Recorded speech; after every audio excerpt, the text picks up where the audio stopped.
ദൈവത്തിന്റെ അതിപരിശുദ്ധ നാമം ഈ നല്ല പ്രഭാതത്തിൽ വാഴ്ത്തപ്പെടുമാറാകട്ടെ. ഈ നല്ല പ്രഭാതത്തിൽ ദൈവവചനം നമ്മളോട് ഇങ്ങനെ ഇടപെടുന്നു.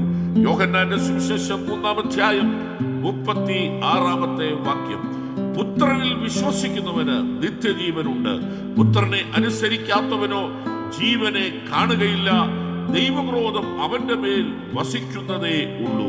ഈ നല്ല പ്രഭാതത്തിൽ ദൈവവചനം നമ്മെ ഓർപ്പിക്കുന്നത് വിശ്വസിക്കുന്ന ഒരു ഭക്തന് നിത്യജീവൻ ഉണ്ട് എന്ന് ഉറപ്പ് നൽകുകയാണ്. ആരെങ്കിലും അനുസരിക്കാതെ പോകുന്നുവെങ്കിൽ അവൻ നിത്യജീവനെ കാണുകയില്ല എന്ന് മാത്രമല്ല, ദൈവക്രോധം അവന്റെ മേൽ ആവസിപ്പാൻ ഇടയായിത്തീരുമെന്നുമുള്ള ഒരു വലിയ മുന്നറിയിപ്പ് ഈ പകൽക്കാലം പരിശുദ്ധാത്മാവ് നൽകുകയാണ്.